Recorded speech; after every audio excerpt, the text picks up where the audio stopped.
IPL టోర్నీలో Lucknow super బోని కొట్టింది. Sun Risers Hyderabad దూకుడుకు కళ్ళెం వేసింది. 5 వికెట్ల తేడాతో ఘన విజయం సాధించింది లక్నో టీం. ఎస్ఆర్హెచ్ బౌలర్లు తమ స్థాయికి తగ్గ ప్రదర్శన చేయలేకపోయారు. ఐపీఎల్లో లక్నో సూపర్ జైంట్స్ విక్టరీ సాధించింది. ఉప్పల్ వేదికగా సన్ రైజర్స్ హైదరాబాద్ తో జరిగిన మ్యాచ్ లో 5 వికెట్ల తేడాతో గెలుపొందింది లక్నో సూపర్ జైంట్స్. 191 పరుగుల లక్ష్యాన్ని కేవలం 16 ఓవర్లలోనే ఊదిపడేసింది. లక్నో బ్యాటర్లలో నికోలస్ పూరన్ విధ్వంసకర ఇన్నింగ్స్ ఆడాడు. కేవలం 26 బంతుల్లో 70 పరుగులు చేసి ఆకాశమే హద్దుగా విరుచుకుపడ్డాడు. మరో బ్యాటర్ మిచెల్ మార్ష్ 52 పరుగులు చేశాడు.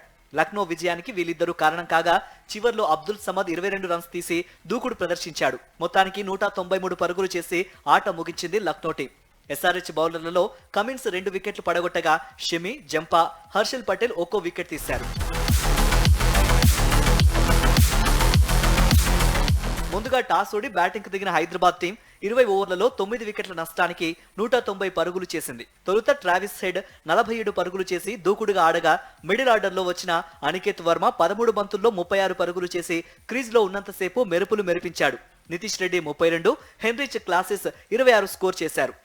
ప్యాట్ కమిన్స్ హైట్రిక్ 6లు బాది అవుట్ అయ్యాడు. అభిషేక్ శర్మ కేవలం 6 పరుగులతో సరిపెట్టుకోగా ఇషాన్ కిషన్ తొలి బంతికే పంత్కి క్యాచ్ ఇచ్చి తీవ్ర నిరాశపరిచాడు. లక్నో బౌలర్లలో శార్దుల్ ఠాకూర్ 2 వికెట్లు తీసి అదరగొట్టాడు. అవేష్ ఖాన్, దిగ్వేష్ రాఠీ, రవి బిష్నోయ్, ప్రిన్స్ యాదవ్ తలో వికెట్ పడగొట్టారు. ప్లేయర్ ఆఫ్ ది మ్యాచ్ గా శార్దుల్ ఠాకూర్ నిలిచాడు.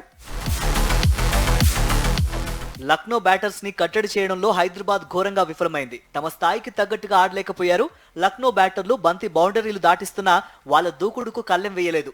దీంతో హైదరాబాద్ ఓటమి చవిచూడక తప్పలేదు.